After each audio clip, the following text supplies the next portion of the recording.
Before the opening bell, U.S. indices closing higher on Tuesday, lifted by shares in household and personal products, food, beverage, and tobacco, as well as telecommunication services sectors.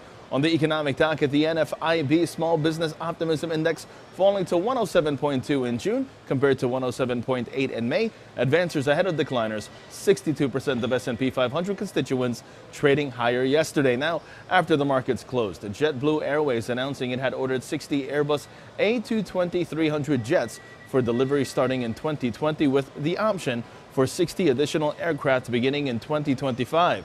The deal valued at $5.4 billion based on list prices. Meanwhile, Pfizer announcing that it would roll back its drug price increases that were effective on July 1st, following an extensive discussion with U.S. President Donald Trump. Turning overseas, Asian markets losing ground today. The Nikkei down 1.19%, the Hang Seng down 1.29%, China CSI 300 down 1.73%, and South Korea's Kospi down 0.6%. European markets sliding and U.S. futures calling for a negative start. Now, in terms of expectations today, Fastenal second quarter EPS seen at 66 cents on sales of approximately $1.3 billion. While on the economic docket, 8:30 in the morning, we have June PPI figures, final demand month over month, while 10 o'clock in the morning, May wholesale trade figures are due as well.